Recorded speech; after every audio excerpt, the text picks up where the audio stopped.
Halo Sobat Kasih Fakta. Kamu pasti nggak nyangka, beberapa bulan setelah Jepang kalah dan kekuasaannya di Indonesia runtuh, ternyata tidak semua orang Jepang memilih pulang. Sebagian justru tetap berada di Indonesia, melatih pemuda Republik, memperbaiki senjata, bahkan ikut bergerilya melawan Belanda. Pernah kepikiran nggak sih, bagaimana orang yang sebelumnya datang dari negara pendudukan bisa berakhir berjuang di bawah merah putih? Dan yang lebih mengejutkan, salah satu dari mereka bahkan gugur di tanah Indonesia. Lalu, apa yang sebenarnya membuat mereka mengambil keputusan sebesar itu? Tapi sebelum lanjut, jangan lupa klik like, subscribe, dan aktifkan lonceng notifikasi supaya kamu nggak ketinggalan fakta-fakta menarik lainnya.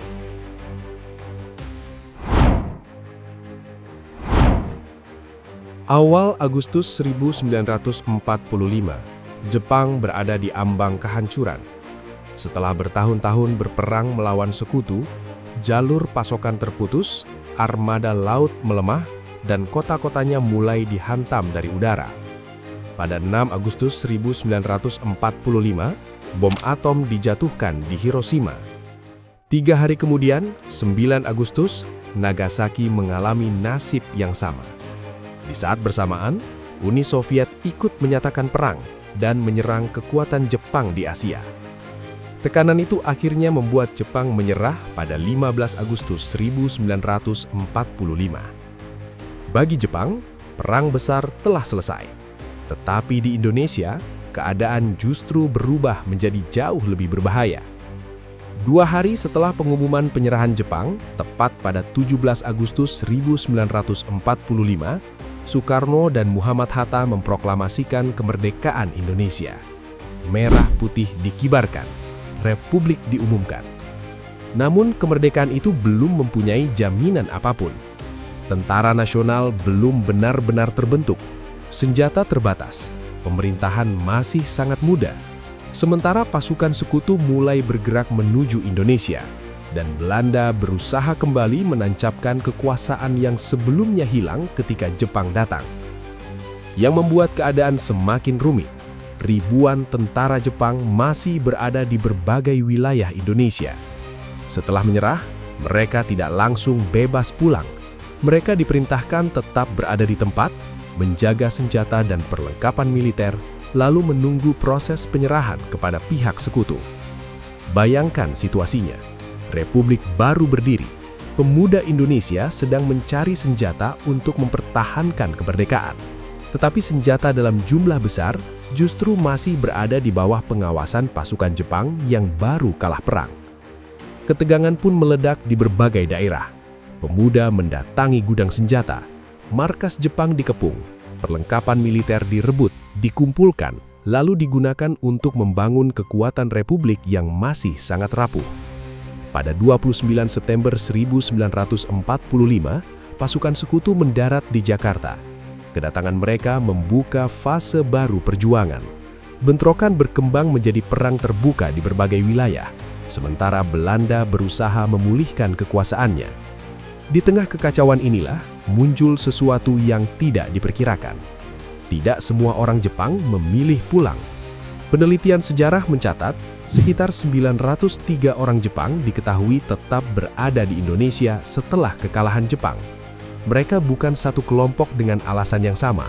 Ada yang sudah mempunyai hubungan kuat dengan masyarakat Indonesia. Ada yang memiliki keluarga di sini. Ada yang takut menghadapi keadaan Jepang setelah perang. Ada pula yang merasa lebih dekat dengan perjuangan Republik.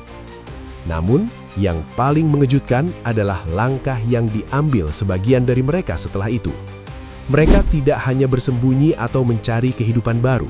Sebagian mulai membantu pemuda Indonesia memahami senjata, memperbaiki perlengkapan perang, dan memanfaatkan pengalaman militer yang sebelumnya mereka dapatkan sebagai personel Jepang. Beberapa bulan sebelumnya, seragam mereka adalah simbol kekuasaan asing. Kini, sebagian justru mulai berdiri di tengah orang-orang yang berjuang mempertahankan merah putih. Pilihan itu membawa konsekuensi besar. Jika tertangkap, posisi mereka tidak sederhana. Mereka telah meninggalkan struktur militer Jepang, masuk ke lingkungan pejuang Indonesia, dan menghadapi perang baru yang bukan lagi perang negaranya. Dari titik inilah, batas antara mantan pendudukan dan pembela republik mulai berubah secara mengejutkan. Menurut kalian, apa yang bisa membuat seseorang meninggalkan pasukan negaranya sendiri dan memilih bertahan bersama sebuah republik yang bahkan belum jelas akan selamat? Dan setelah mereka memutuskan tinggal, peran yang mereka jalankan ternyata jauh lebih besar daripada sekedar membantu dari belakang garis pertempuran. Pada Desember 1945, Shigeru Ono meninggalkan kesatuan Jepang dan memilih bergabung dengan pihak Indonesia. Keputusan itu membuat hidupnya berubah total. Ia bukan lagi bagian dari tentara negara yang baru kalah, tetapi masuk ke lingkungan republik yang sedang berusaha membangun kekuatan bersenjata dari keadaan serba terbatas. Ono kemudian dikenal sebagai Rahmat Shigeru Ono. Yang membuat keterlibatannya penting, ia meninggalkan catatan harian yang ditulis ketika perang masih berlangsung. Catatan itu mencakup periode 30 Desember 1945 sampai 26 November 1948. Puluhan tahun kemudian, dokumen tersebut membantu peneliti memahami bagaimana sejumlah orang Jepang benar-benar terlibat di dalam perjuangan Indonesia. Pada masa itu, Republik membutuhkan lebih dari sekedar keberanian. Senjata hasil rampasan harus diperiksa, senapan yang rusak harus diperbaiki, pemuda yang belum berpengalaman harus belajar menembak, bergerak dalam formasi, membaca keadaan, dan bertahan ketika menghadapi pasukan yang jauh lebih terlatih. Disinilah pengalaman militer mantan personil Jepang menjadi sangat berharga. Sebagian membantu mengajarkan penggunaan senjata, sebagian lain memperbaiki perlengkapan perang peninggalan Jepang. Ada pula yang membantu menyusun latihan dan memberikan pengetahuan taktik kepada pasukan Republik. Shigeru Ono kemudian bertemu Tatsuo Ichiki, orang Jepang lain yang memilih jalan serupa. Keduanya terlibat dalam penyusunan bahan mengenai taktik gerilya dan pendidikan militer. Perlahan, peran mereka bergerak semakin dekat menuju garis pertempuran. Lalu pada 24 Juli 1948, langkah itu berubah menjadi sesuatu yang jauh lebih besar. Di Wulingi, Blitar, sekitar 28 mantan personil Jepang berkumpul membentuk pasukan gerilya istimewa. Kesatuan ini berada di lingkungan kekuatan Republik di Jawa Timur. Omegoro Yoshizumi menjadi pemimpin, sementara Tatsuo Ichiki berada di posisi wakil. Bayangkan ironi yang terjadi saat itu. 3 tahun sebelumnya, orang-orang tersebut berasal dari kekuatan militer yang menguasai Indonesia. Pada 1948, mereka justru membawa pengalaman perang yang sama untuk membantu pasukan Indonesia menghadapi Belanda. Mereka bergerak di wilayah Jawa Timur, memberikan pelatihan, membantu operasi, dan ikut masuk ke dalam perang gerilya. Ketika Yoshizumi meninggal, struktur kelompok tersebut berubah. Setelah Ichiki juga gugur, kesatuan itu kemudian direorganisasi dan dikenal sebagai pasukan Untung Surapati 18. Jejak mereka bahkan muncul dalam laporan pertempuran pada Februari 1949 di Banjar Patoman. Catatan yang kemudian diteliti menunjukkan bahwa kesatuan penerus mereka benar-benar terlibat dalam bentrokan bersenjata melawan pasukan Belanda. Bagi Republik, kehadiran mereka memberi keuntungan yang sulit dicari dalam waktu singkat. Mereka sudah mengenal disiplin militer, penggunaan senapan, perawatan senjata, dan cara bergerak di medan tempur. Pengetahuan seperti itu sangat berarti ketika banyak pemuda Indonesia harus berubah dari rakyat biasa menjadi pejuang dalam hitungan bulan yang keras. Ini bukan lagi soal simpati dari kejauhan. Sebagian dari orang Jepang itu sudah mempertaruhkan nyawa bersama pasukan Republik. Namun dari seluruh nama yang muncul, ada satu orang dengan perjalanan paling mencolok. Ia datang dari Jepang, hidup lama di Indonesia, mengambil nama baru, dan akhirnya memilih Perang Indonesia sebagai tempat terakhir dalam hidupnya. Menurut kalian, apakah keputusan orang-orang Jepang ini lebih didorong oleh keyakinan terhadap kemerdekaan Indonesia atau karena mereka sudah merasa hidupnya tidak lagi terikat pada Jepang?